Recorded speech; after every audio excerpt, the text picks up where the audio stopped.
The blood-soaked letter trembled in Ruby Tucker's hands as she stood on the creaking porch of her father's homestead. The Montana sunset, casting long shadows across the dusty yard. It had been 6 months since the horrific attack that left her family dead and her spirit shattered, but the nightmares still came every night, vivid and merciless. Montana Territory, 1876.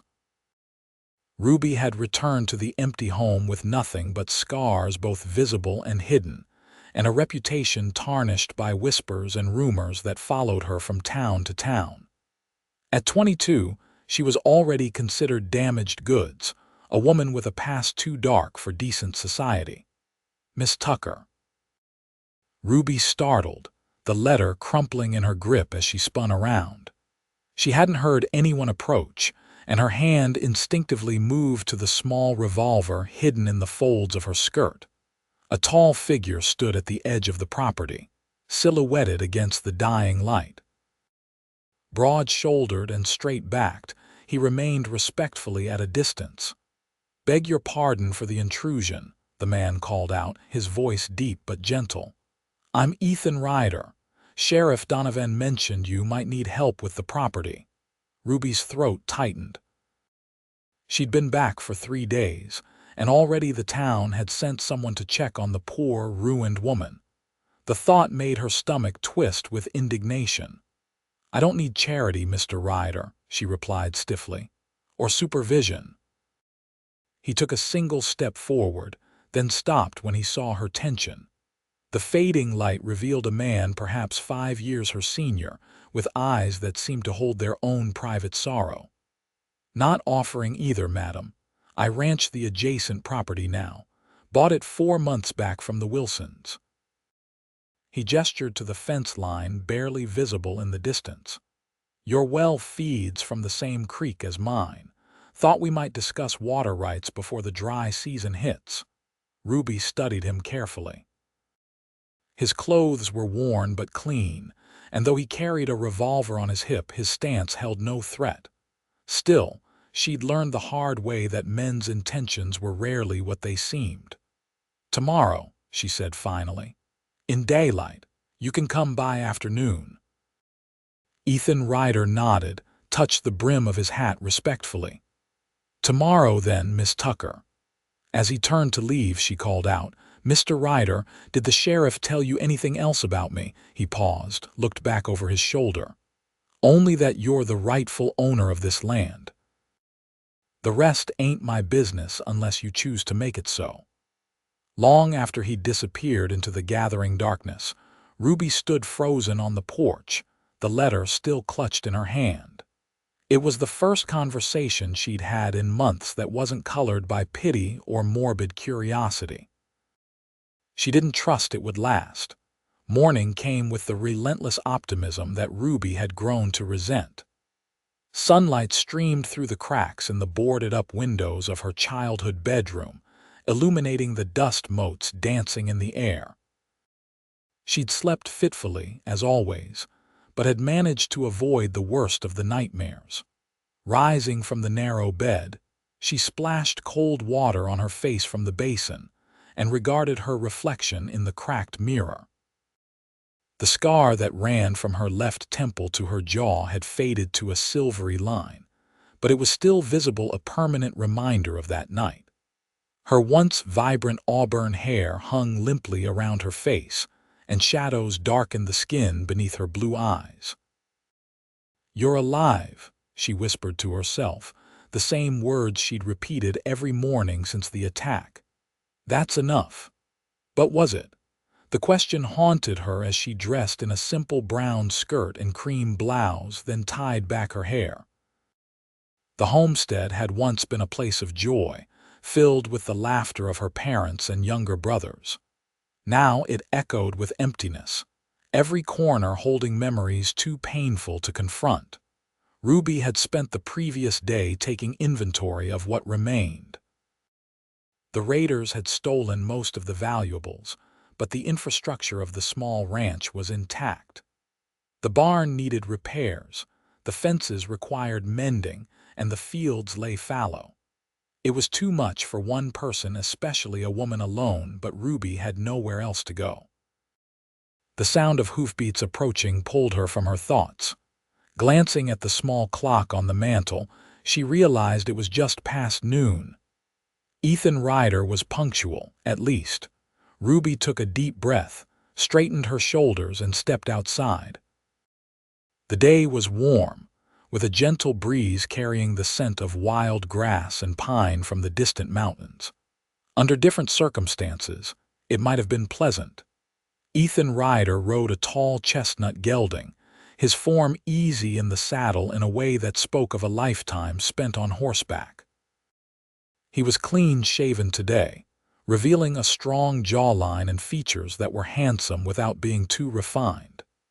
His light brown hair was cut short, and his eyes, she could now see they were a deep green, were watchful but kind. He dismounted with fluid grace and tethered his horse to the hitching post. In daylight, Ruby could see that while his clothes were well worn, they were of good quality. His faded blue shirt was rolled up at the sleeves, revealing tanned, muscular forearms. "Miss Tucker," he greeted her, removing his hat. "Thank you for seeing me." Ruby nodded stiffly. "Mr. Ryder, you wanted to discuss water rights. That and a few other matters if you're amenable." He gestured to the porch. "Might we sit?" Ruby hesitated, then nodded. She wasn't accustomed to company anymore, especially male company, but business matters needed to be addressed if she was to have any hope of reviving the homestead. They settled on the porch steps, maintaining a respectful distance between them. Ruby was acutely aware of how this might look to passers-by, an unmarried woman entertaining a man alone, but the nearest neighbor was miles away, and she'd long since stopped caring about the opinion of the townsfolk. "The creek that feeds your well also irrigates the eastern portion of my property," Ethan began, getting straight to business. "The previous arrangement between your father and the Wilsons was informal, but with the drought patterns we've been seeing, I thought it might be wise to establish something more concrete." "What did you have in mind?" Ruby asked, surprised by his directness. "A shared maintenance plan for the dam and irrigation ditches," he replied. "Equal water rights during normal seasons, with predetermined allocations during drought, fair to both properties." Ruby considered this. It was a reasonable proposal and frankly more generous than she'd expected. "That seems equitable," she said cautiously. "But I should tell you, Mr. Ryder, that I'm not certain how long I'll be staying. This property may end up being sold." Something flickered in his eyes, disappointment perhaps. "I see. Even so, such an agreement would benefit any future owner. And in the meantime—" He paused, seeming to choose his words carefully. "Miss Tucker, I couldn't help but notice the state of your barn roof. With the spring rains coming, it won't hold." Ruby's spine stiffened. "I told you I don't need a neighbor," he interrupted gently. "Just a neighbor offering to help with a repair that benefits us both. If that roof collapses and you can't house livestock, this property's value drops. That affects land prices in the area, including mine." His reasoning was sound, making it difficult for Ruby to maintain her defensiveness. Still, she was wary of accepting help that might come with unspoken expectations. "Why did you really come here, Mr. Ryder?" she asked bluntly. "The sheriff must have told you about my situation, about what happened." Ethan's expression grew solemn. "He told me that the Tucker family suffered a tragedy, that you were the sole survivor, that's all. And you didn't ask for details. Most people can't help themselves. Most people haven't seen enough tragedy to know when to respect another's privacy," he replied quietly. Something in his tone made Ruby look at him more closely. There was a weathered quality to Ethan Ryder that went beyond physical appearance, a depth to his eyes that suggested he'd witnessed his share of life's cruelties. "You were in the war," she said suddenly, recognizing the look.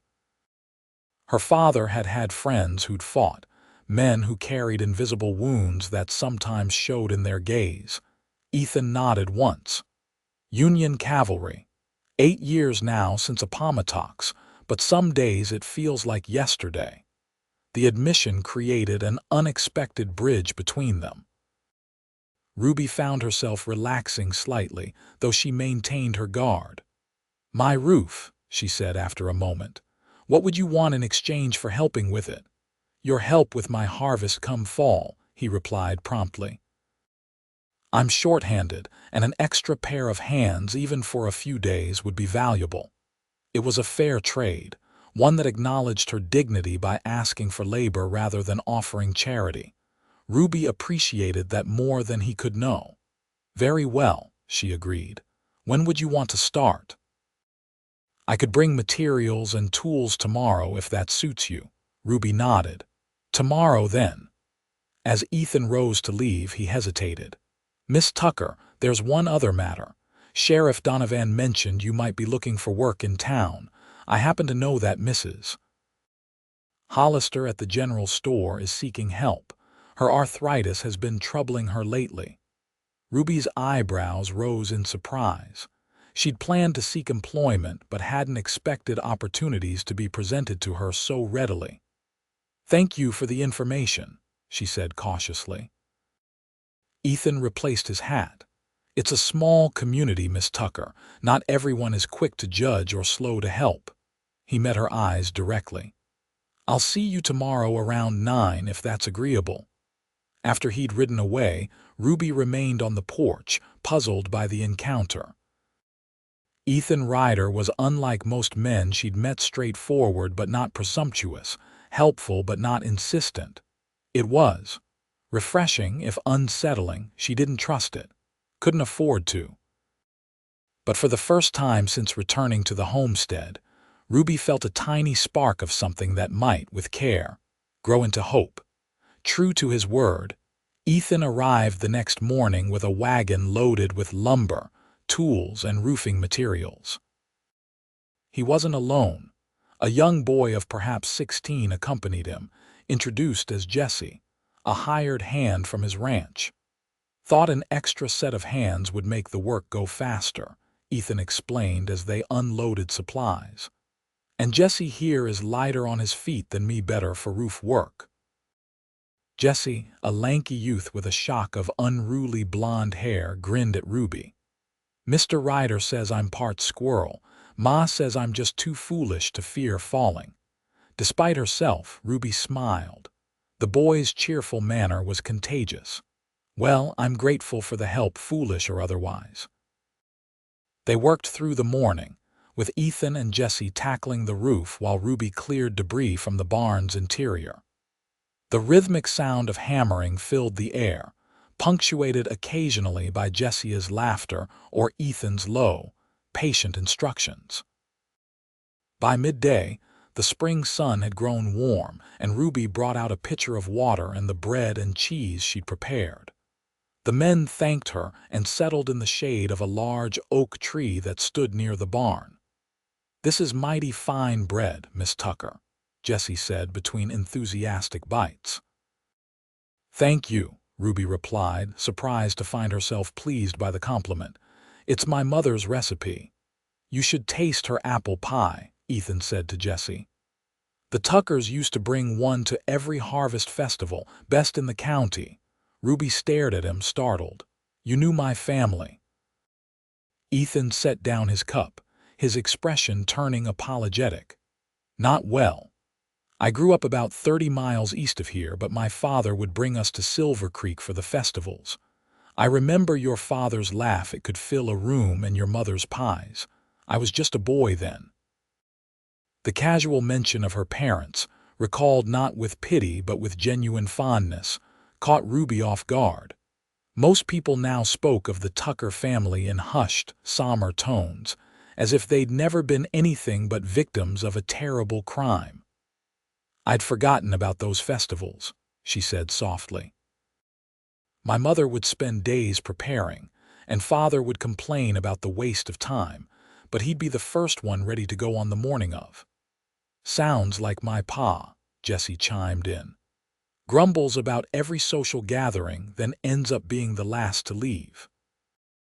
The conversation shifted to safer topics: the weather, predictions for the coming growing season, news from town. Ruby found herself gradually relaxing, participating more than she'd intended. It had been so long since she'd engaged in normal, everyday conversation that didn't revolve around tragedy. After lunch, they returned to work. Ruby insisted on helping more directly, and Ethan, after a brief assessment of her determination, showed her how to prepare the roofing pitch. By sunset, half the roof had been repaired, with plans to finish the following day. As they packed up tools, Ethan approached Ruby. "Jessie and I can be back tomorrow around the same time if that suits you." Ruby nodded. "That would be fine." She hesitated, then added, "Thank you, Mr. Ryder. This means more than I can say." His expression softened. "Ethan, please." "And there's no need for thanks. This is what neighbors do." "Ruby," she offered in return. "And in my experience, Mr. Ethan, neighbors aren't always so neighborly." Something flickered in his eyes, anger perhaps, though not directed at her. "Then you've had poor luck in neighbors," he said simply. "But that can change." After they left, Ruby stood in the yard watching the wagon disappear down the long dirt road. The day had been unexpectedly normal. For hours at a time, she'd been so focused on the work that she'd forgotten to be afraid, forgotten to check every shadow and flinch at every sound. It wouldn't last, she knew. The nightmares would come tonight, as they always did. But for now, in the fading light, with the satisfaction of progress visible in the half-repaired barn, Ruby allowed herself a small moment of peace. The next morning, Ruby woke before dawn. For once, it wasn't nightmares that drove her from sleep, but a sense of purpose. She dressed quickly and made her way to the kitchen, where she set about preparing a more substantial meal than the previous day's simple offering. By the time Ethan and Jessie arrived, she had biscuits baking in the oven and a pot of stew simmering on the stove, enough for lunch and to send home with them as thanks. The day passed in much the same manner as before, with steady progress on the barn roof.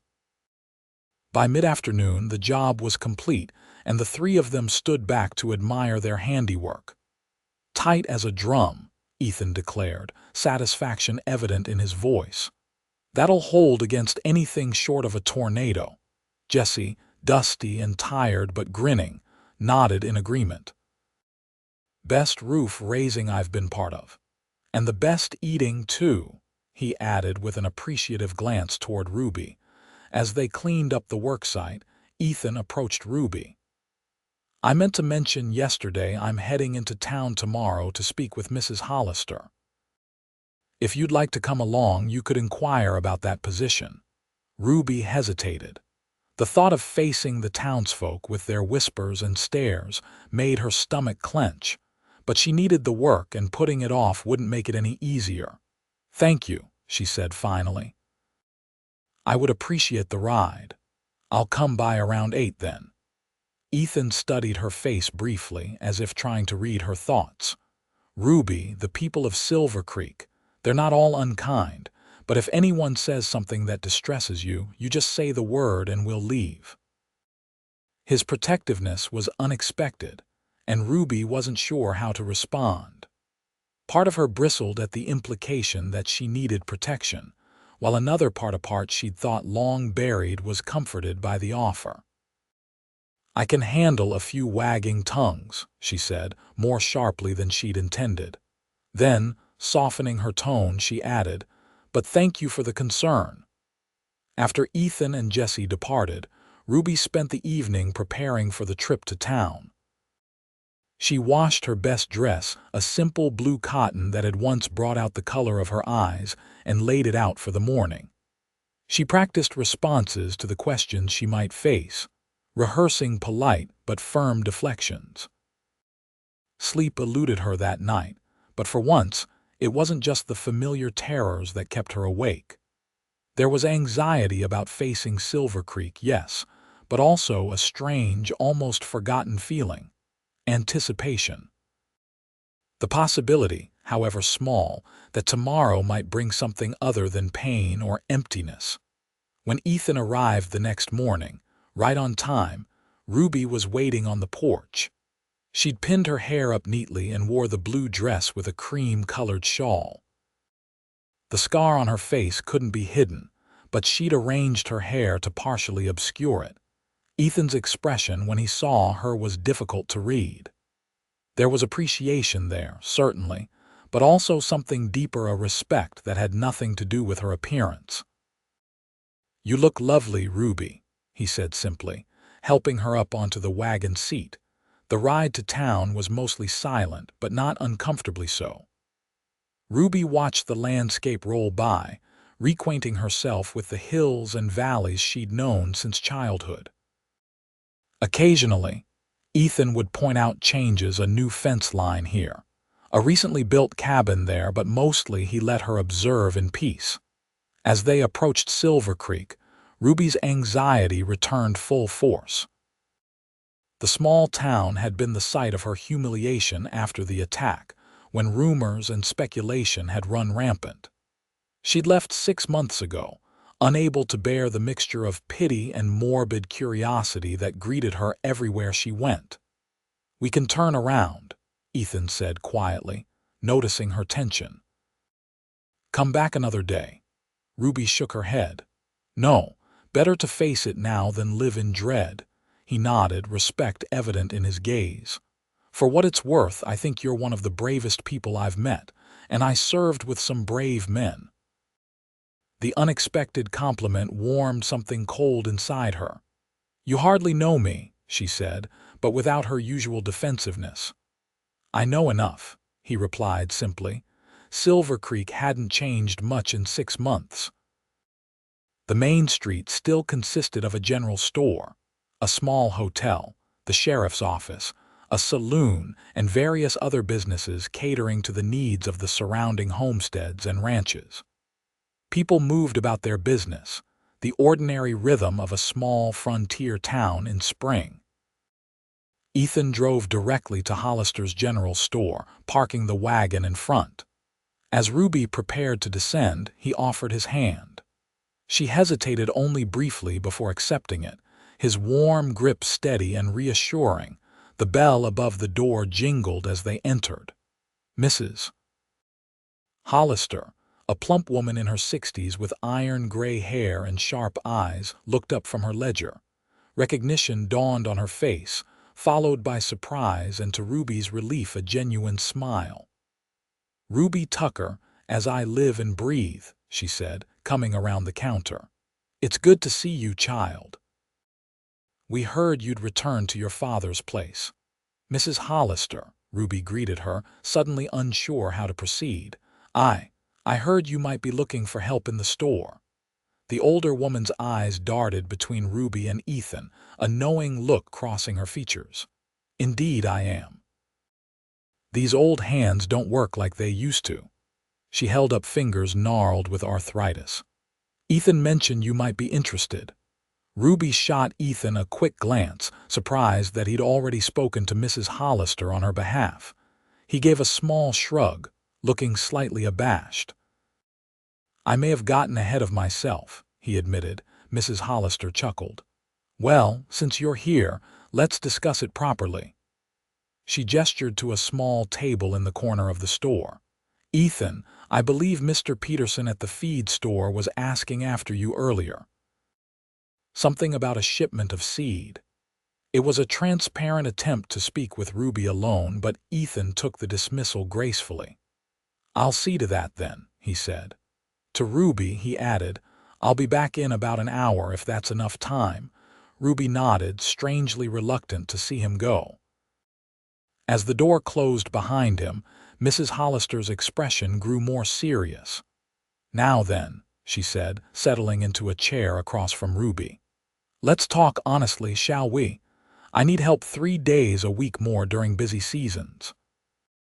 The work isn't difficult, but it requires attention to detail and a civil tongue. The pay is fair. Are you interested?" "Yes, madam," Ruby replied. "Very much so." Mrs. Hollister studied her for a long moment. "People talk, Ruby. They always have, always will. Some of what's been said about you and what happened to your family. Well, it's been unkind, unfair." Ruby's throat tightened. "Mrs. Hollister," the older woman held up a hand. "I'm not asking for explanations or confessions. What happened is between you, God, and whoever did those terrible things.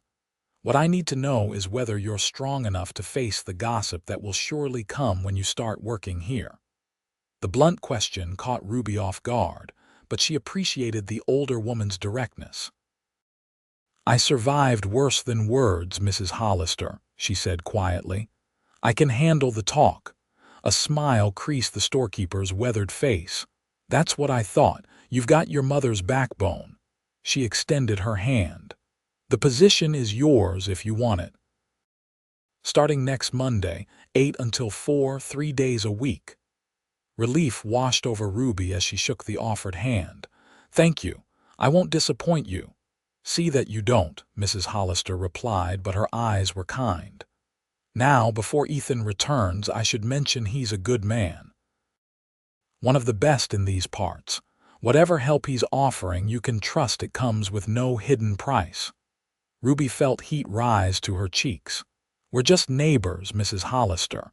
The older woman's knowing smile didn't fade. "If you say so, dear. If you say so." The rest of their meeting covered the specifics of the job duties, pay, expectations. By the time Ethan returned, Ruby felt lighter than she had in months. Employment meant independence, a path forward that didn't rely on charity or the eventual sale of her family's land. As they left the store, Ethan suggested lunch at the small hotel restaurant. "To celebrate your new position," he explained. "Unless you'd prefer to return home." The thought of eating in public where anyone might approach or stare made Ruby uneasy. Yet the alternative, returning to the empty homestead with its ghosts and silence, seemed suddenly less appealing than it had before. "Lunch would be nice," she said cautiously. The hotel restaurant was modestly busy, but Ethan secured them a table in a quiet corner. Ruby kept her head high as they crossed the room, aware of the subtle shift in conversation, the quick glances and whispers that followed their progress. Once seated, Ethan acted as if he hadn't noticed the reaction their entrance had caused. He spoke easily about neutral topics, the quality of the hotel's food, news about spring cattle prices, harmless local gossip that didn't touch on anything painful. Gradually, Ruby relaxed enough to contribute to the conversation. When their food arrived, simple fare of beef stew and fresh bread, she found her appetite better than it had been in a long time. "May I ask you something?" Ethan said during a lull in the conversation.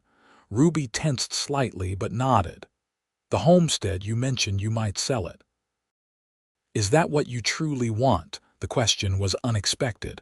Ruby considered it carefully before answering. "I don't know," she admitted. "There are difficult memories there, but it's also the only home I've ever known. My father built it with his own hands. My mother planted every flower in the garden." She traced a pattern on the tablecloth with her finger. "Sometimes I think staying is impossible. Other times, leaving feels like another kind of death." Ethan nodded, understanding in his eyes.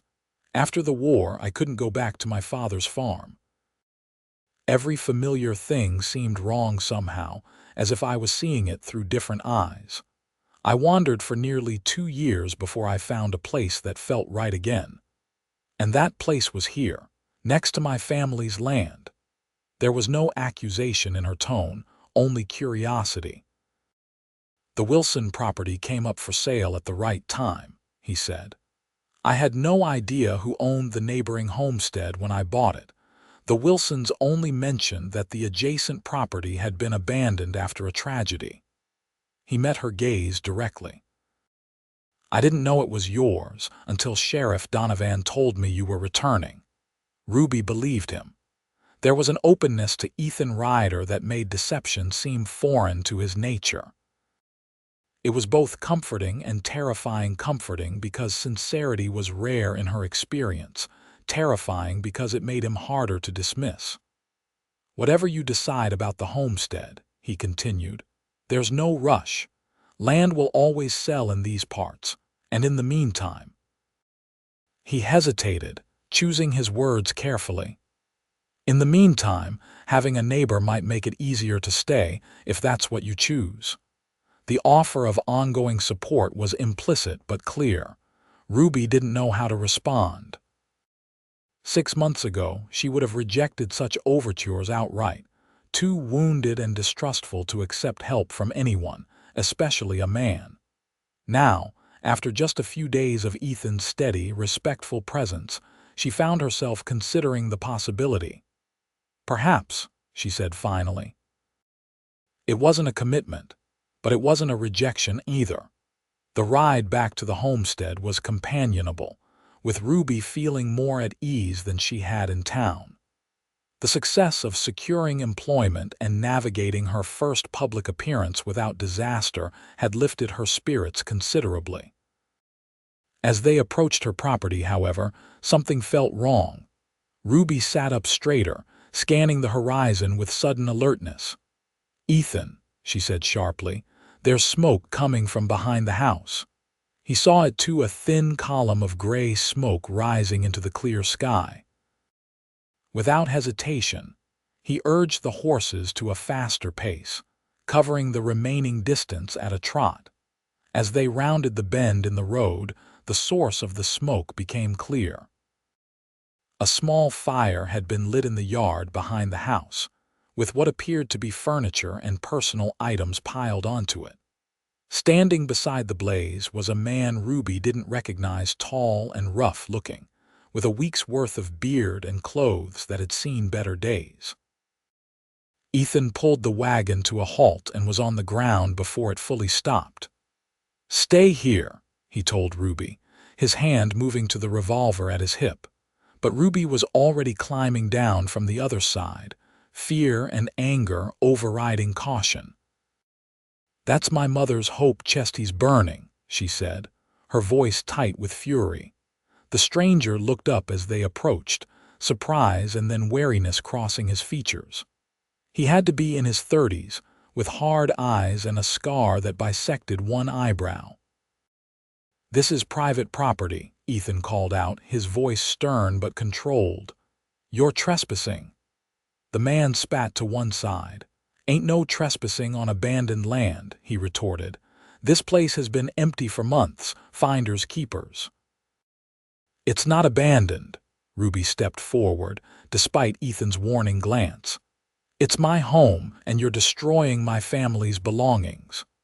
The stranger's eyes narrowed as he took in Ruby's appearance, lingering on the scar on her face. Recognition dawned in his expression, followed by something uglier. "Well, well," he drawled.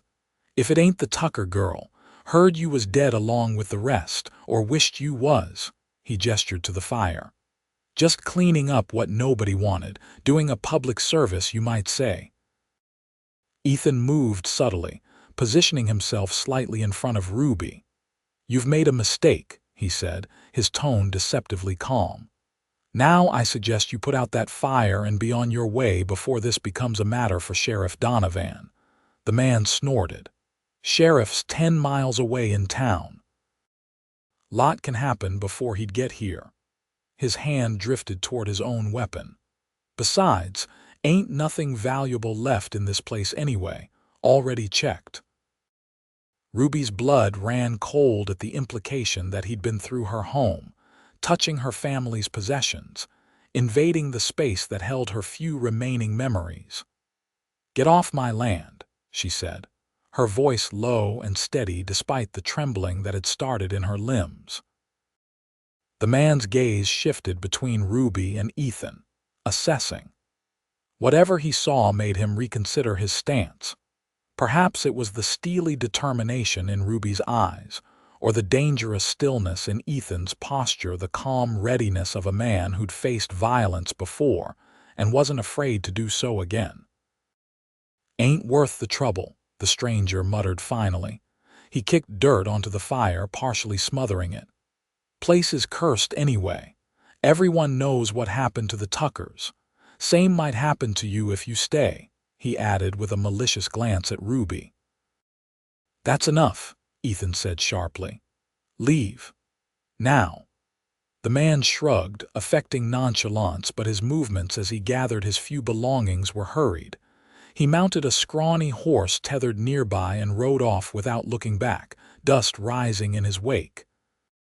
As soon as he was gone, Ruby rushed to the fire, using a nearby bucket to douse the remaining flames. Ethan helped, and together they managed to save some items, though others were beyond recovery. "My mother's chest," Ruby said softly, kneeling beside the charred remains of a once beautiful wooden box. "All her letters were in here, my father's love notes from when they were courting, the deed to the property, my brother's baby blankets." Her voice broke on the last words. Ethan knelt beside her, his presence solid and reassuring. "I'm sorry, Ruby, truly." She nodded, unable to speak past the lump in her throat. After a moment, she began salvaging what she could: a partially burned photograph, a singed Bible, a few metal items that had survived the flames. "We should check the house," Ethan suggested gently. "Make sure nothing else was taken or damaged." The thought of entering the house with Ethan was momentarily disconcerting. No man, besides her father and brothers, had ever been inside, but the possibility that the stranger might have left other unpleasant surprises overrode her hesitation. They searched the small homestead room by room. The intruder had clearly been thorough in his ransacking, but most furniture and larger items remained. What was missing were the small valuables: her mother's silver hairbrush, her father's pocket watch, a small box of coins kept for emergencies. In Ruby's bedroom, the mattress had been slashed, presumably in search of hidden treasures. Clothing lay strewn about, drawers appended. The violation of her private space sent a fresh wave of anger and despair through her. "I'll help you set things right," Ethan said from the doorway, respectfully not entering her bedroom without invitation. "And I'll speak with Sheriff Donovan when I'm next in town. That man shouldn't be allowed to simply ride away after this." Ruby nodded, grateful for his offer but overwhelmed by the task ahead. The day that had started so promisingly now felt like another defeat, another reminder of how vulnerable she was alone. "Thank you," she managed, "but I think I need some time. Alone." Understanding crossed Ethan's features. "Of course, but Ruby," he hesitated. "Would you consider staying at my ranch tonight just for safety? I have a small guest cabin. You'd have complete privacy." The offer was tempting. The thought of spending the night in the violated house, jumping at every sound and wondering if the stranger might return, was deeply unappealing. But accepting meant acknowledging a level of fear and helplessness that Ruby wasn't ready to admit. "I'll be fine," she said, with more conviction than she felt. "He won't be back. Men like that are cowards at heart." Ethan didn't argue, though concern remained evident in his expression. "At least let me help secure the house before I go." New locks on the doors, boards on any windows that need them. This was practical enough that Ruby could accept without feeling like she was surrendering her independence. That would be appreciated. They spent the next 2 hours making the house as secure as possible with the materials at hand. Ethan worked efficiently, replacing broken locks and reinforcing vulnerable entries. When he finally prepared to leave, the sun was already low in the sky. "I'll be back tomorrow to check on you," he said, making it a statement rather than a question. "And Ruby." If anything happens, anything at all, fire 3 shots in the air. I'll hear it from my property." She walked him to his wagon, suddenly reluctant to see him go despite her earlier insistence on being alone. "Thank you, Ethan, for everything today." He studied her face for a moment, then reached out slowly, telegraphing his movement, and gently touched her hand. It was the briefest of contacts, but it sent an unexpected warmth through her. "You're not alone anymore," he said simply. "Remember that."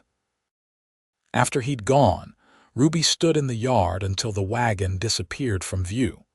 The words echoed in her mind as she returned to the house to continue cleaning up the mess left by the intruder. "You're not alone anymore." It was a dangerous thing to believe. But for the first time in 6 months, Ruby found herself wanting to. The night passed without incident, though Ruby slept poorly, startling at every creak and rustle. By dawn, she was exhausted but determined not to show it when Ethan arrived as promised. She spent the early morning hours continuing to clean and restore order to the house. The work was therapeutic in its way, allowing her to reclaim her space from the violation of the previous day. Still, certain losses couldn't be undone. The charred remnants of her mother's hope chest were beyond repair, and with it had gone irreplaceable mementos of her family. Ethan arrived mid-morning, bringing with him supplies to properly repair the doors and windows. He also brought fresh bread from the baker in town and a small package wrapped in brown paper. "Mrs. Hollister sent this," he explained, handing her the package. "Said it might be useful." Inside, Ruby found a beautifully carved wooden box, smaller than her mother's chest but similar in design. A note in Mrs. Hollister's neat handwriting accompanied it. "For new beginnings and safekeeping of old memories. Monday at 8.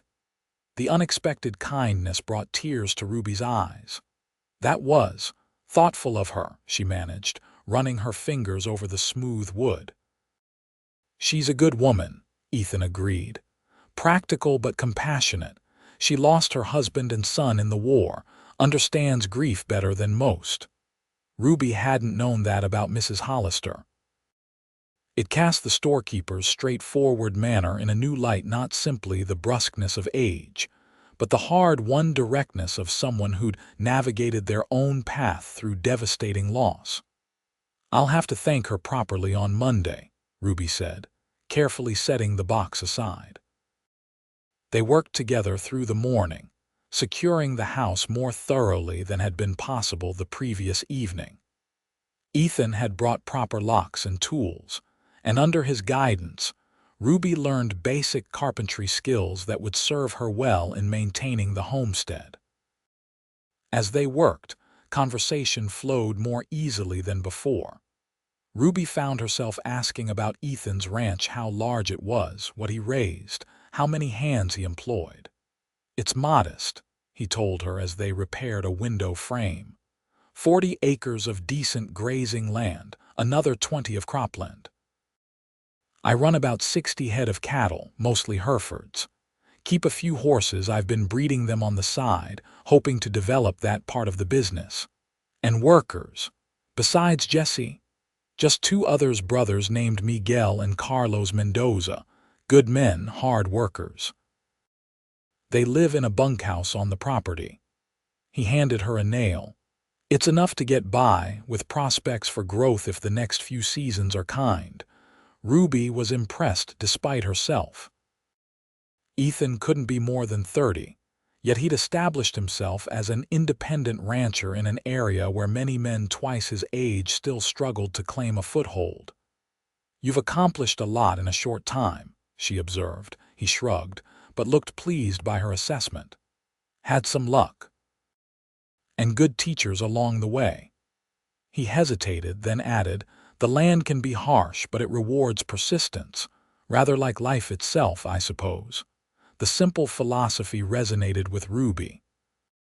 Persistence had been her only companion these past months, the stubborn refusal to surrender completely to grief and shame, even when continuing seemed pointless. "Is that why you came west after the war?" she asked. "For a fresh start?" Ethan was quiet for a moment, focusing on hammering a nail into place. "Partly," he finally said, "but also because out here, a man is judged more by what he does than by what he's done, or what's been done to him." He glanced at her. "The past matters less than how you face each new day." The words struck a chord deep within Ruby. Was that not what she herself had been seeking? A place where her worth wasn't defined solely by the tragedy that had befallen her family and the whispered rumors about her role in it. "I'd like to believe that's true," she said softly. "It can be," Ethan replied, "with the right people around you." The implication hung in the air between them, neither acknowledged nor denied. Ruby turned her attention back to the window frame, but the conversation had shifted something in her perception of both Ethan and her own situation. By late afternoon, the house was as secure as they could make it. Ethan had even fashioned a simple alarm system of tin cans on a string for the back door, a ranger's trick, he explained, that had served him well during the war. As he prepared to leave, he seemed hesitant, as if there was something more he wanted to say. Ruby waited, a strange tension building in the silence. "Ruby," he finally began, "I wonder if you might consider joining me for supper tomorrow, at my ranch." Before she could respond, he hurried on. "Jesse and the Mendoza brothers will be there.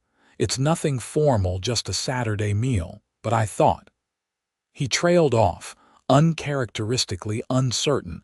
The invitation surprised her. It wasn't improper, given that others would be present, but it represented a step beyond the neighborly assistance he'd provided thus far.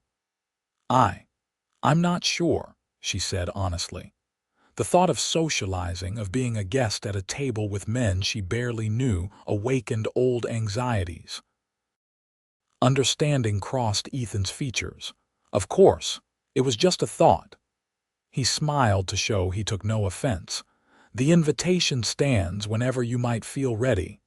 After he'd gone, Ruby found herself regretting her hesitation.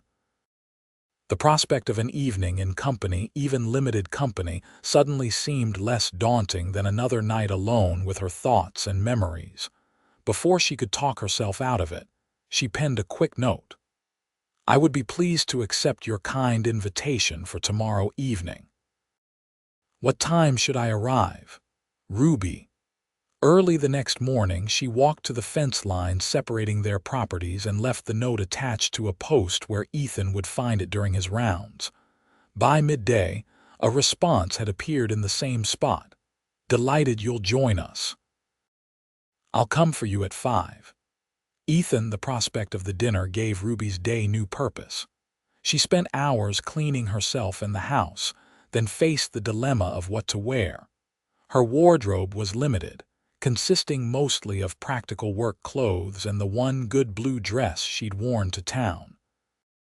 After much deliberation, she chose a simple green skirt and cream blouse that had belonged to her mother, slightly altered to fit her smaller frame. Looking in the mirror, Ruby was struck by how much the outfit emphasized the resemblance between them. Her mother had been beautiful, with the same auburn hair and blue eyes that Ruby had inherited. The familiar pang of loss was there, but alongside it came a new feeling, a sense of connection, of carrying something of her mother forward. She left her hair partially down, arranged to minimize the visibility of her scar without obviously hiding it. The result was the best she could manage with limited resources, and for the first time in months, Ruby felt something approaching pride in her appearance. Ethan arrived precisely at 5, driving a smaller buggy rather than the work wagon. He'd clearly made an effort with his own appearance as well. His clothes were clean and pressed, his hair neatly trimmed, his face freshly shaven. The appreciative look in his eyes when he saw Ruby sent an unexpected flutter through her chest. "You look lovely," he said simply, helping her into the buggy. "Thank you," she replied, settling her skirts around her. I hope I'm not overdressed for a casual supper." He smiled as he took the reins. "Not at all. The boys have been cooking all day. Apparently my mention of a guest inspired them to unusual culinary ambition." The ride to Ethan's ranch took less than 15 minutes. As they approached, Ruby was impressed by what she saw. The main house was modest but well built, with a covered porch and neat paint job. Several outbuildings, a barn, bunkhouse, smokehouse, and what appeared to be a workshop were arranged in a practical formation around a central yard. Everything spoke of careful planning and diligent maintenance. "It's beautiful," she said honestly. "You've created something wonderful here." Ethan looked pleased by her assessment. "It's a work in progress, but it's home." The Mendoza brothers, Miguel, the elder at perhaps 30, and Carlos, a few years younger, greeted them warmly as they arrived. Both were slender, dark-haired men with quick smiles and courteous manners. Jesse emerged from the kitchen, flour dusting his blonde hair, grinning proudly. "Hope you're hungry, Miss Tucker," he called. "We've prepared a feast," and indeed they had.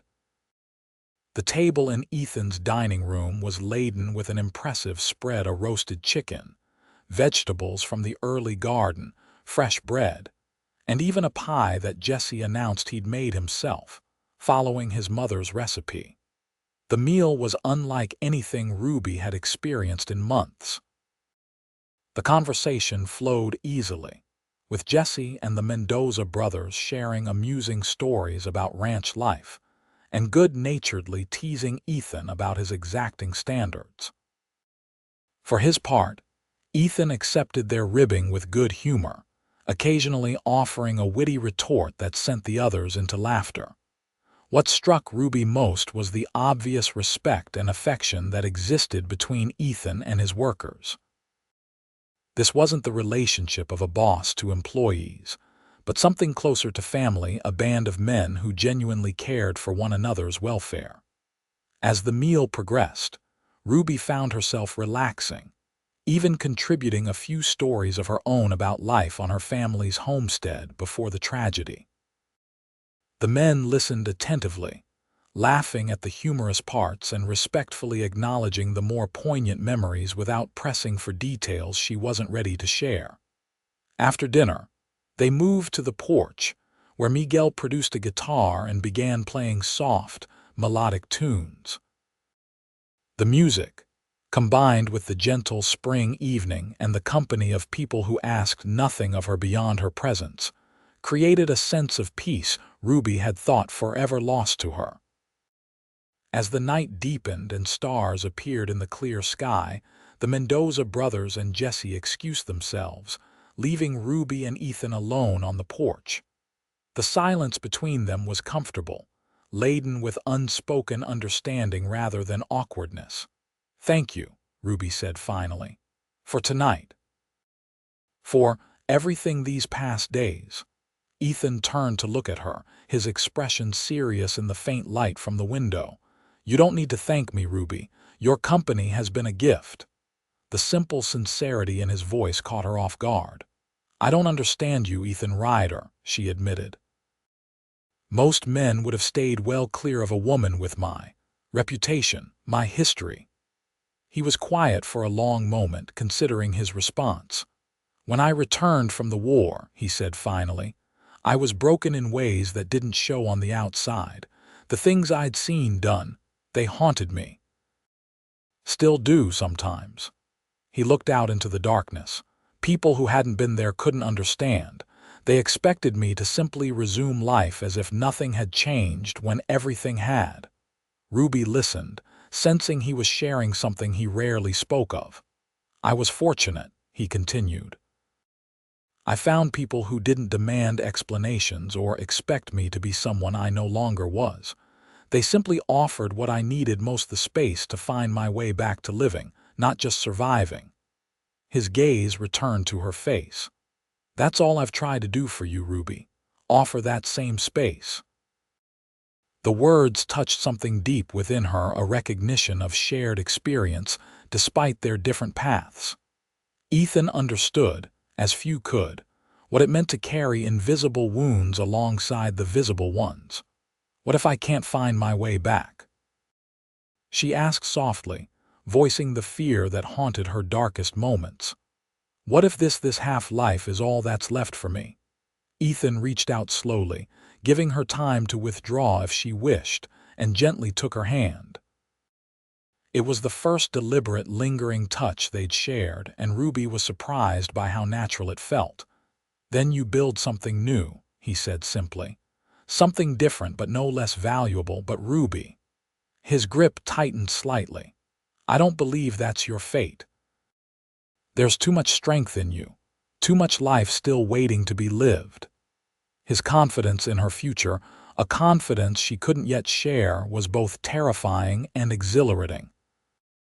It created a possibility she hadn't allowed herself to consider, that the path forward might hold more than mere existence.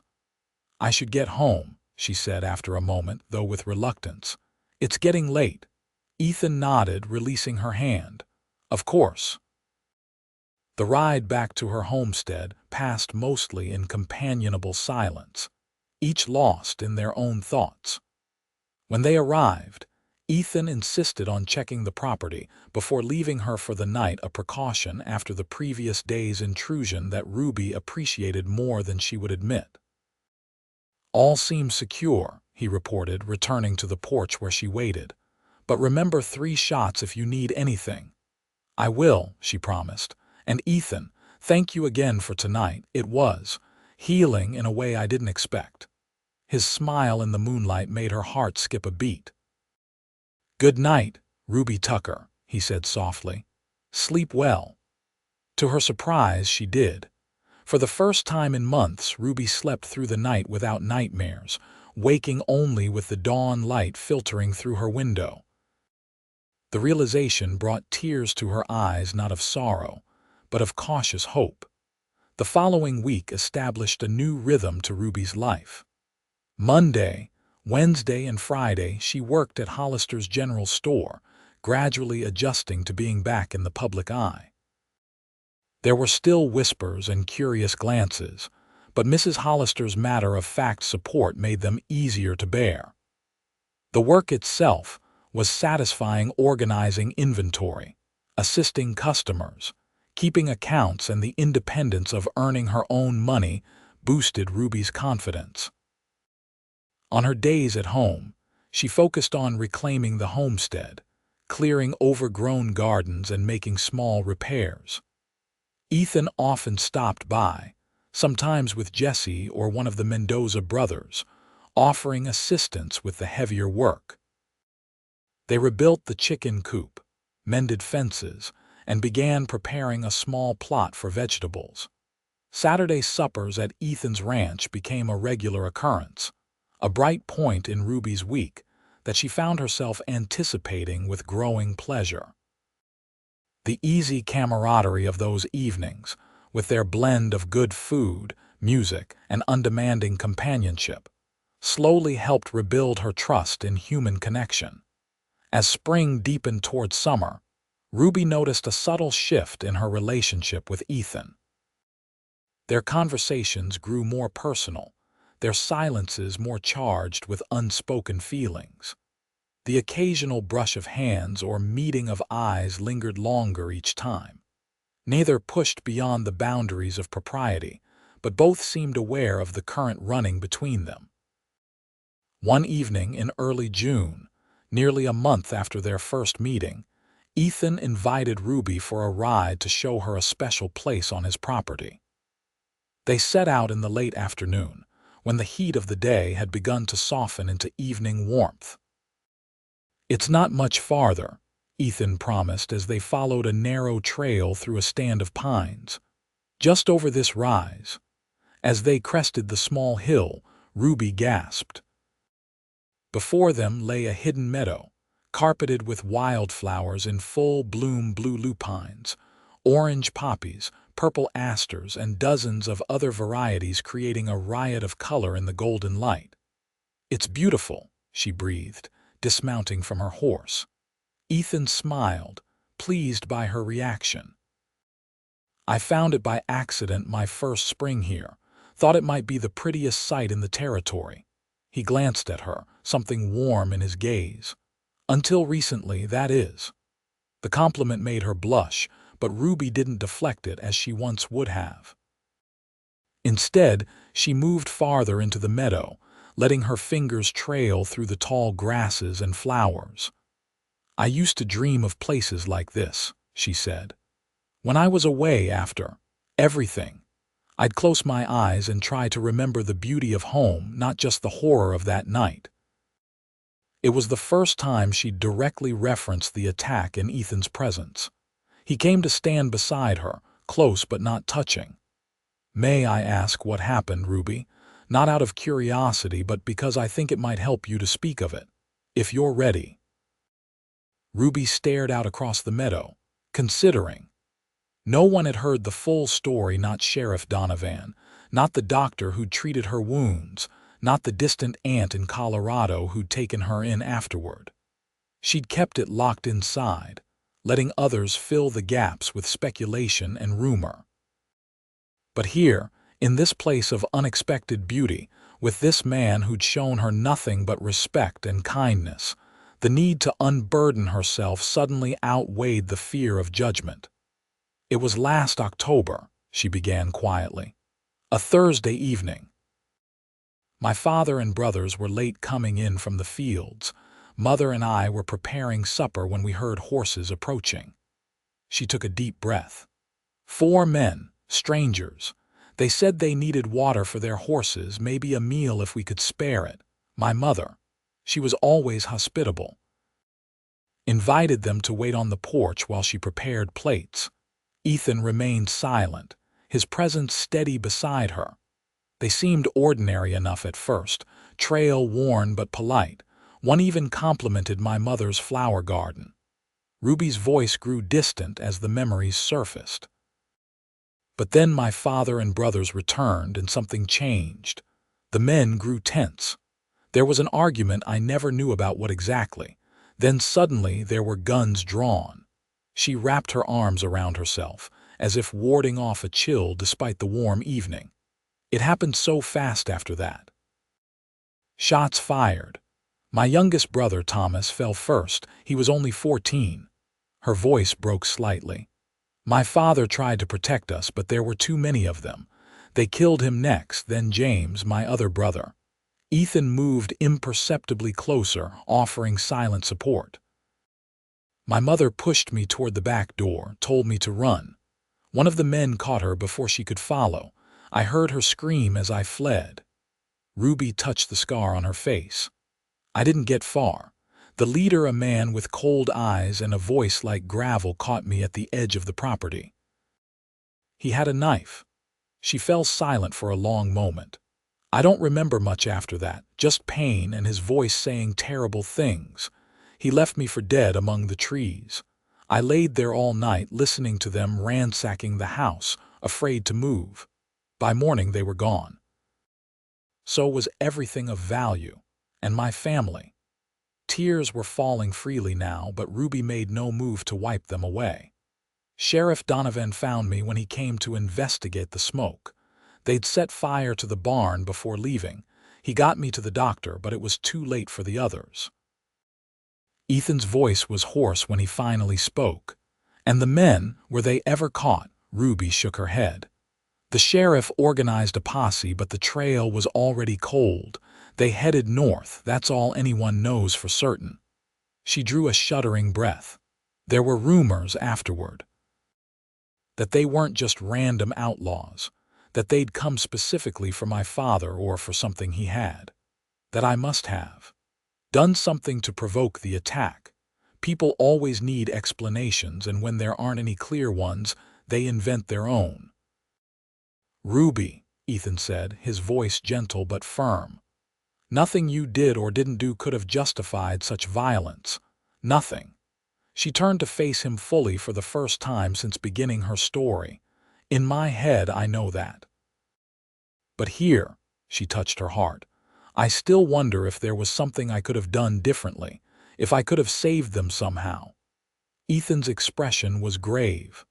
I asked myself the same questions after losing men under my command. It's a natural response to survive when others don't. But it's a burden you don't deserve to carry. He reached out slowly, giving her time to retreat if she wished, and brushed a tear from her cheek. What happened to your family was an act of evil, plain and simple. The only shame belongs to the men who committed it, not to you. Never to you.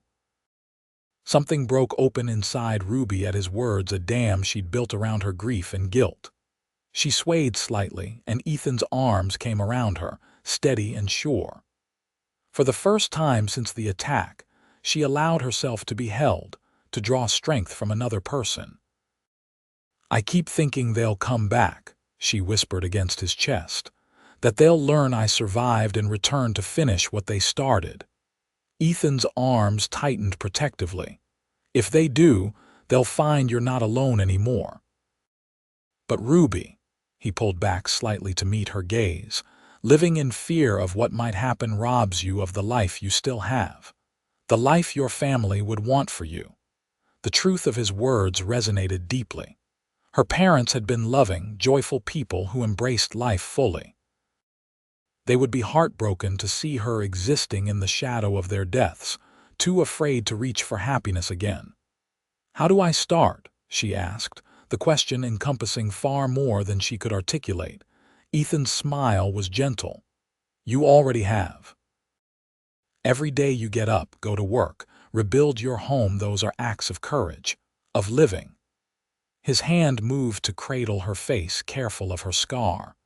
"And maybe when you're ready, you allow yourself to feel things beyond grief and fear, to remember that life can hold joy too, and love." The word hung between them, neither rushed nor denied. Ruby found herself leaning slightly into his touch, drawn by the warmth and sincerity she found in his gaze. "I'm afraid," she admitted softly. "Not just of those men, but of this, of caring for someone and losing them again." "I know," he replied. "Believe me, I understand that fear, but Ruby—" His thumb traced the edge of her scar with infinite tenderness. "Some risks are worth taking." In the golden light of the meadow, surrounded by wildflowers and the gentle buzz of bees, Ruby made a choice. She rose up slightly on her toes and pressed her lips to Ethan's in a kiss as soft as a whisper. He responded with equal gentleness, his hand steady at her waist, letting her set the pace of this new territory between them. When they parted, his smile held wonder and a promise. "With me," he said quietly, "you'll only ever know honor, that I swear to you." Ruby believed him. For the first time since that terrible October night, she allowed herself to believe in a future that held more than mere survival, a future that might include love and joy and the healing of old wounds. "I believe you," she whispered back. They remained in the meadow until sunset, talking quietly, exchanging careful touches and tender glances. By the time they rode back to Ruby's homestead, something fundamental had shifted between them, a door opened that neither wished to close again. The weeks that followed were a time of gradual but steady healing for Ruby. Her work at the store brought her back into the community, where Mrs. Hollister's staunch support helped silence the worst of the gossip. Slowly, Ruby began to form cautious friendships with some of the other townspeople, Sarah, the baker's wife, who shared Ruby's love of books, old Dr. Harrison, who checked on her scar and pronounced it healing well, even Sheriff Donovan, whose gruff exterior hid a deep sense of responsibility for those under his protection. On her days at the homestead, Ruby threw herself into restoration projects with new energy. With Ethan's guidance and occasional help from his ranch hands, she repaired the barn, planted a vegetable garden, and even acquired a few chickens and a milk cow. The physical labor was therapeutic, allowing her to reclaim the property one small victory at a time. Her relationship with Ethan deepened with a careful patience that honored both their pasts.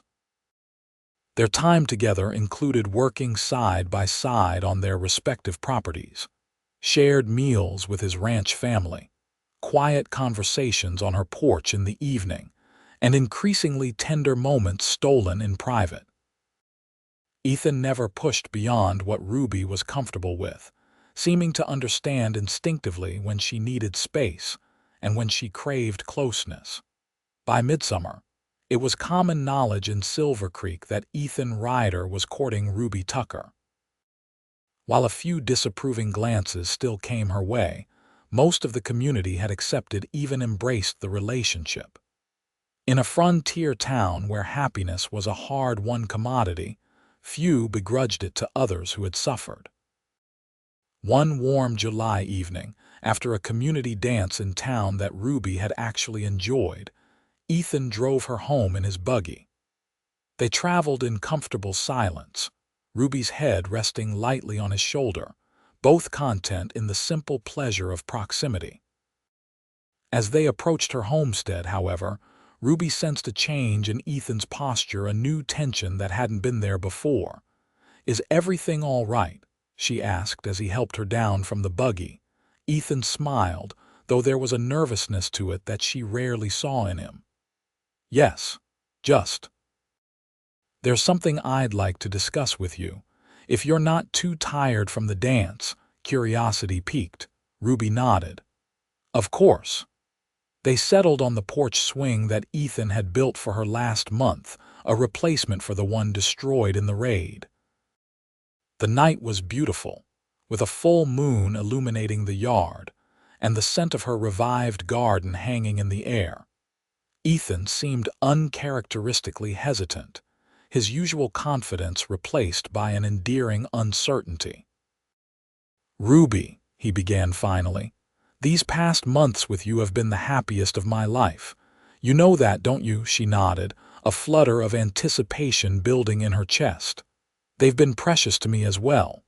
He took her hand, his thumb tracing circles on her palm. "When I came west after the war, I wasn't looking for anything beyond a place to heal, somewhere to build a quiet life away from the memories that haunted me." His green eyes met hers, serious but warm. "I never expected to find someone who would make that life not just peaceful, but joyful." Ruby's heart began to race as she realized where this conversation might be heading. "I love you, Ruby Tucker," Ethan said simply.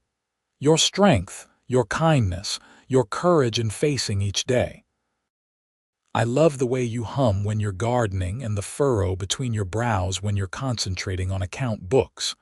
I love your laugh especially because I know how hard one it is." Tears filled Ruby's eyes, but they were tears of happiness, not sorrow. "Ethan." He shifted slightly, reaching into his pocket and withdrawing a small velvet pouch. "I'm not a wealthy man, Ruby. I can't offer you a life of luxury. But I can promise you this: a home filled with respect and affection, a partner who will stand beside you through whatever life brings. A love that sees all of you scars and cherishes every part." From the pouch, he produced a ring, a delicate silver band set with a small but perfect sapphire that caught the moonlight. "Ruby Tucker, would you do me the great honor of becoming my wife?" The question hung in the air between them, weighted with possibility. 6 months ago, Ruby would have thought such happiness forever beyond her reach. Even 2 months ago, she might have hesitated, still too wounded to fully trust in love's permanence. But now, looking into Ethan's earnest face, feeling the steadiness of his hand holding hers, Ruby knew her answer with absolute certainty. "Yes," she said, her voice clear and sure. "Yes, Ethan Ryder, I will marry you." Joy transformed his features as he slipped the ring onto her finger. It fit perfectly, the blue stone matching her eyes in a way that suggested careful selection. "It was my grandmother's," he explained, watching her admire it. "My mother gave it to me before she passed, said to save it for a woman of exceptional strength and grace. She would have loved you, Ruby." The thought of being accepted into his family, even if only in memory, touched Ruby deeply. "And your father, is he still living?" Ethan nodded. "In Virginia. We write regularly. He's eager to meet you. I may have mentioned you in my letters more than once." Ruby laughed softly. "And how did you describe me, I wonder?" His expression grew tender. "As the woman who reminded me what it means to truly live, as the bravest person I've ever known." He leaned forward to kiss her gently. "As the love of my life." When they parted, Ruby rested her forehead against his. "I love you too, Ethan, more than I thought possible after everything. You've helped me find parts of myself I thought were lost forever." "They were never lost," he said softly, "just waiting to be rediscovered when you were ready." They sat together on the porch swing until the moon was high overhead, discussing their future with the quiet excitement of those who have found unexpected joy. They would marry in September, when the harvest was in. They would live in Ethan's house, which was larger and better maintained, but keep Ruby's homestead as well, perhaps for future expansion of the ranch, or simply as a connection to her family's legacy. "Whatever happens," Ethan promised as he reluctantly prepared to leave, "we face it together from now on. The good and the bad."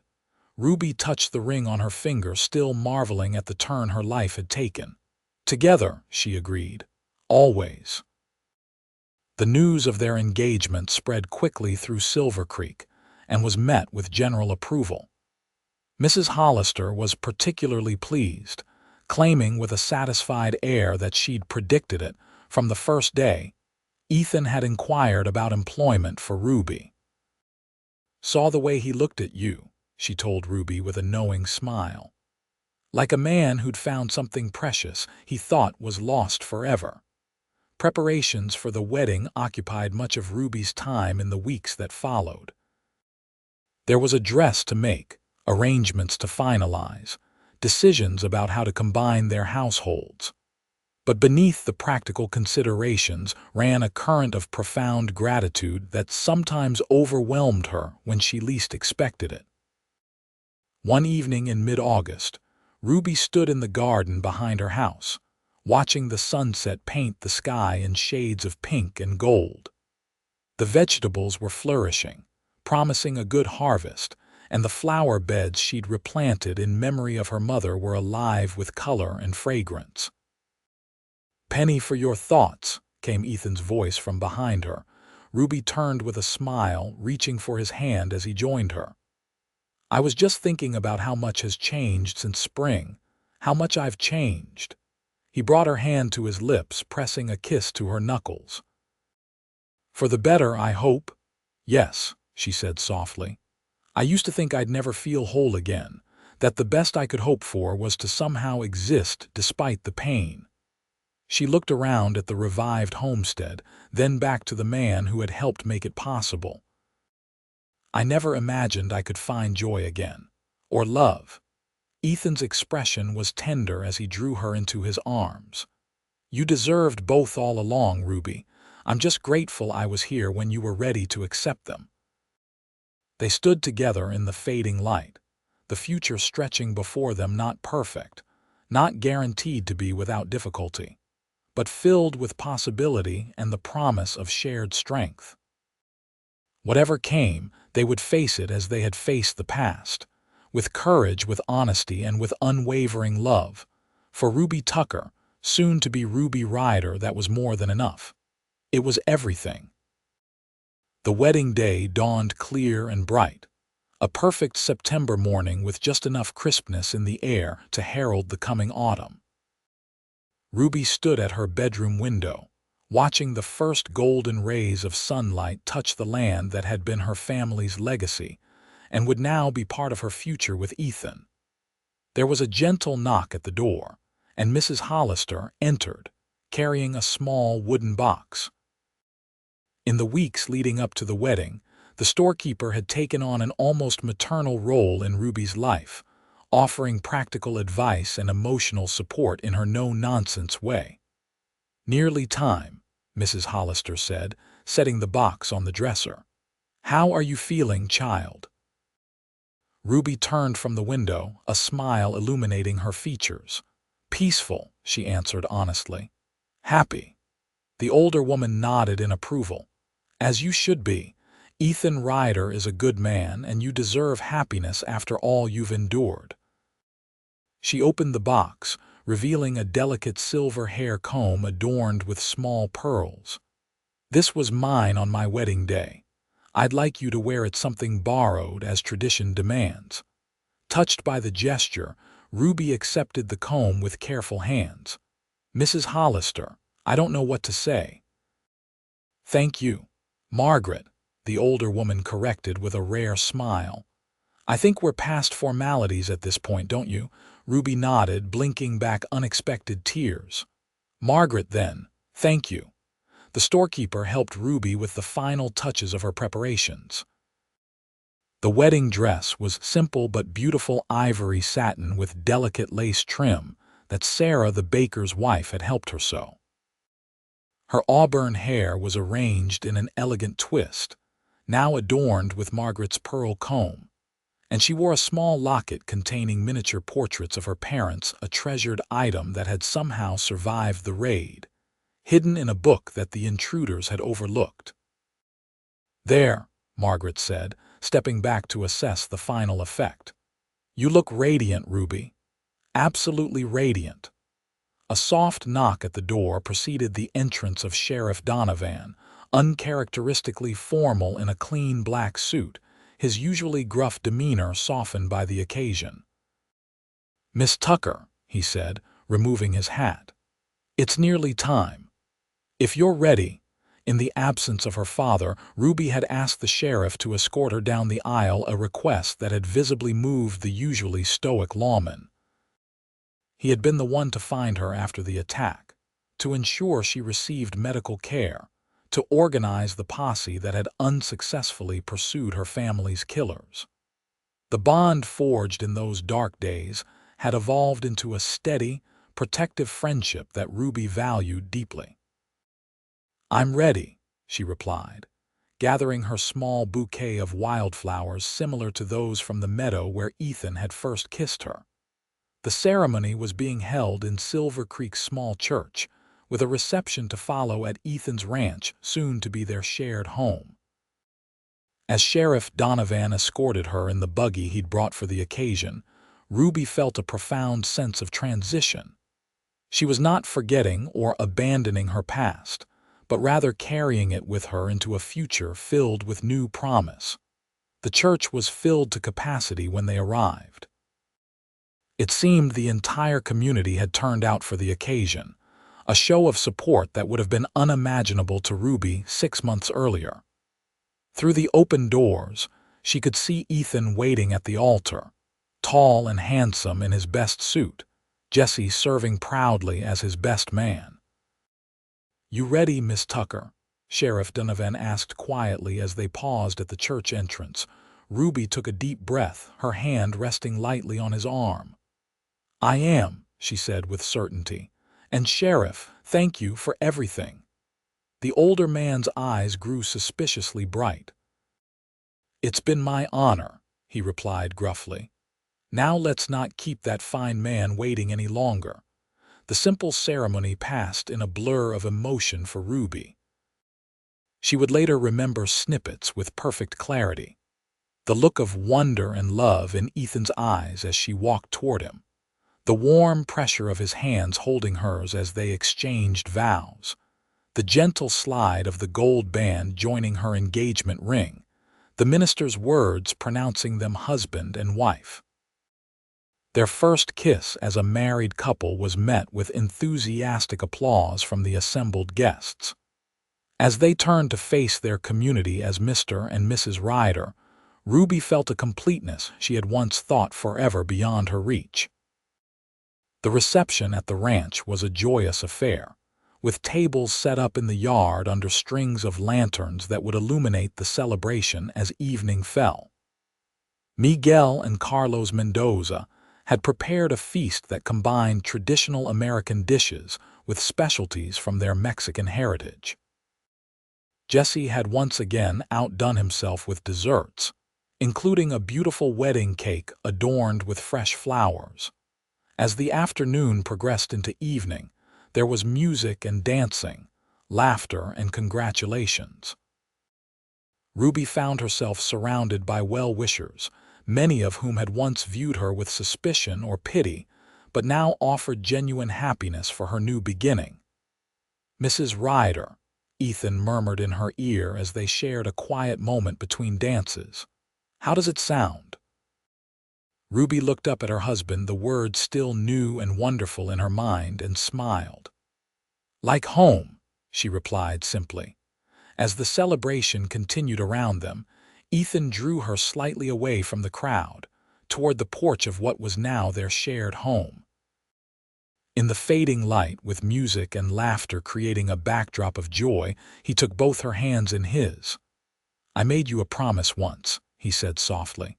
"In a meadow full of wildflowers, do you remember?" Ruby nodded, her heart full to overflowing. "You said that with you I would only ever know honor." "And I meant it," Ethan affirmed, his gaze steady and true. "Today, tomorrow, and all the days that follow, whatever life brings us, Ruby Ryder, you will never face it alone again." In that moment, surrounded by the community that had become family and held by the man who had helped her find her way back to living, Ruby felt the last shadows of shame and fear fall away. In their place bloomed a certainty that whatever the future held, joy or sorrow, ease or hardship, they would face it together, with love as their foundation and honor as their guide. "I believe you," she whispered, rising on her toes to kiss him softly. "Always." And as the stars began to appear in the darkening sky, Ruby and Ethan returned to their guests, stepping forward together into the promise of all the days to come. 2 years later, Ruby stood on the porch of their home, watching Ethan demonstrate to their 10-month-old daughter how to gently pet the new foal that had been born in the night.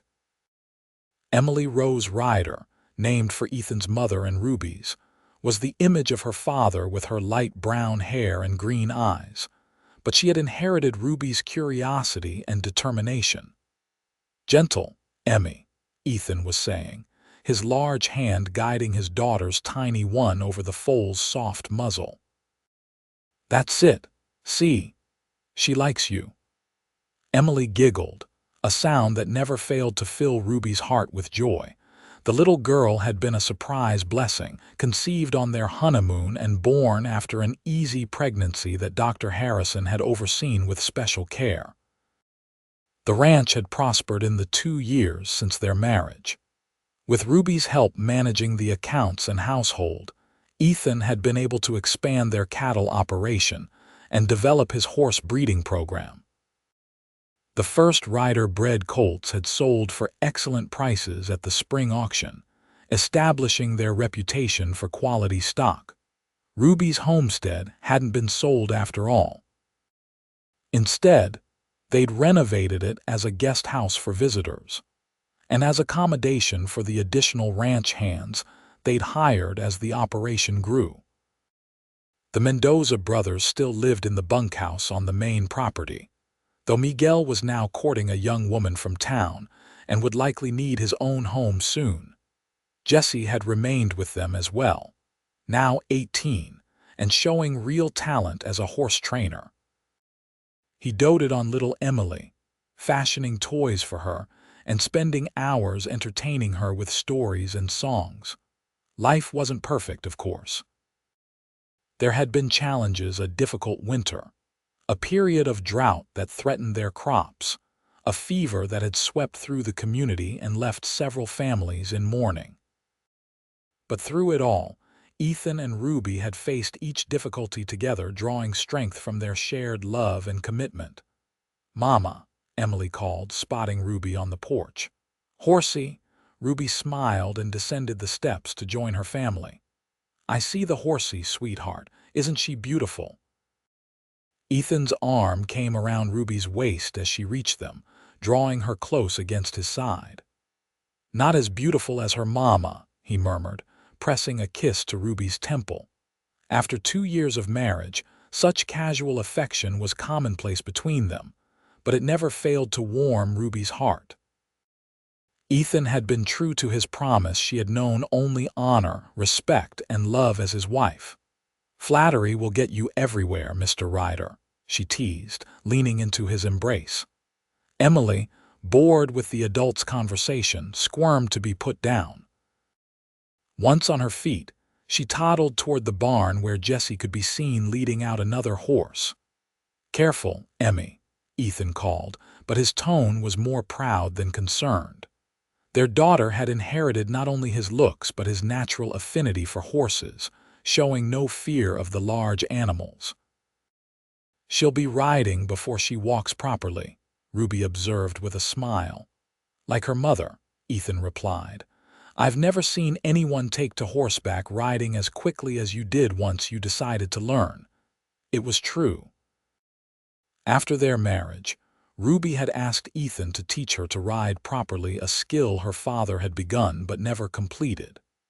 She discovered an unexpected joy in the freedom of galloping across the open land, the wind in her hair and the powerful animal responding to her lightest touch. Now, watching their daughter's fearless approach to life, Ruby felt a familiar mix of pride and protective concern. The world could be harsh and unpredictable, she knew that better than most. But she was determined that Emily would grow up knowing both caution and courage, prepared for life's challenges but not afraid to embrace its joys. "What are you thinking?" Ethan asked, recognizing the thoughtful expression on his wife's face. Ruby smiled up at him. "About how lucky she is to have you as her father, how lucky I am to have you as my husband." His expression softened as he drew her closer. "The luck is all mine, Ruby Ryder. From the day you agreed to let me fix your barn roof, my life has been blessed beyond measure." They stood together, watching Jesse show Emily how to offer an apple to the gentle mare. The family they'd created, not just the two of them and their daughter, but the extended family of ranch hands, neighbors, and townspeople who had become part of their lives, was a testament to the healing power of love and community. Ruby's thoughts drifted briefly to the darker times, the night of the attack, the months of isolation and shame that followed, the whispers and judgments she'd endured. Those memories would always be part of her story, but they no longer defined her. They were chapters in a longer narrative that now included love, marriage, motherhood, and a future filled with possibility. "Sheriff Donovan stopped by while you were in town yesterday," Ethan said, breaking into her thoughts. "He had some news I thought you should hear directly from me." Ruby turned to face him, noting the serious cast to his features. "What is it?" Ethan took a deep breath. "They caught 2 men up in Dakota Territory, outlaws wanted for a string of homestead raids. One of them was dying shot during a bank robbery gone wrong. He made a confession to the local sheriff there, trying to clear his conscience, I suppose." A cold feeling settled in Ruby's stomach. "The men who killed my family," Ethan nodded grimly. "According to Sheriff Donovan, the description matches. The dying man admitted to participating in the attack on your family's homestead, along with 3 others. He gave names." Ruby's hands trembled slightly, and Ethan took them in his, anchoring her. "What happens now?" she asked quietly. 2 are confirmed dead, the confessor and another killed in a saloon fight last year. The remaining 2 are being hunted. The territorial marshals have descriptions and likely locations." Ethan's expression was solemn but supportive. "Sheriff Donovan wanted you to know that they haven't forgotten. That justice may yet be served." Ruby absorbed this information slowly. For so long, the men who had destroyed her family had been shadowy figures in her nightmares, faceless embodiments of evil that could return at any moment. The knowledge that they had names, that some were already dead and others being pursued, transformed them from mythic monsters back to what they truly were, mortal men who would face consequences for their actions. "Thank you for telling me," she said finally. "I'm not sure how to feel about it, honestly. It won't bring my family back." "No," Ethan agreed gently. "It won't, but perhaps it might bring some closure and security in knowing they can't hurt anyone else." Ruby nodded, her gaze drifting to where Emily was now sitting on Jesse's shoulders, giggling as he trotted around the yard, pretending to be a horse. "That's what matters most, protecting others from experiencing what my family did. What I did." Ethan drew her into a full embrace then, his arms strong and secure around her. "You are the bravest, most resilient person I've ever known, Ruby Ryder. Every day, I thank God that you survived, that you found the strength to rebuild your life, that you let me be part of it." Ruby rested her head against his chest, listening to the steady beat of his heart. "We rebuilt it together," she corrected softly. "You showed me it was possible when I couldn't see it for myself." They stood together for a long moment, drawing strength from each other as they had learned to do through joys and sorrows alike. Then, Emily's delighted shriek as Jesse pretended to neigh and buck broke the solemnity of the moment, bringing smiles to both their faces. "Mama, Papa, look!" The little girl called, secure in her absolute certainty that her parents were watching, that their attention and love were constants she could rely upon. "We see you, sweetheart," Ruby called back, waving. To Ethan, she added more quietly, "She'll never know the kind of fear I lived with. Never doubt that she's loved and protected. That's a victory in itself, isn't it?" Ethan pressed a kiss to her forehead. "The greatest victory of all," he agreed. "And there will be more children if you want them, more love to give." The thought warmed Ruby's heart. She'd once believed her capacity for love had died with her family, that the best she could hope for was a numb existence free from further pain. How wrong she had been. Love had found her again in Ethan, in Emily, in the community that had become her extended family. And far from being depleted by loss, her heart had expanded to embrace it all. "I do want that," she admitted. "Not right away, perhaps, but soon. A brother or sister for Emmy. Another link in the chain we're forging together." Ethan's smile was radiant. "I love you, Ruby Ryder." More with each passing day. "And I love you," she replied, rising on her toes to kiss him softly. "For showing me that even the deepest wounds can heal, for keeping your promise." As Emily ran toward them, arms outstretched in absolute trust that she would be caught and lifted high, Ruby felt the last lingering shadows of her past recede. In their place stood the bright reality of the present, and the shining promise of the future, a future built on love, honor, and the unshakable foundation of family. It was more than enough. It was everything.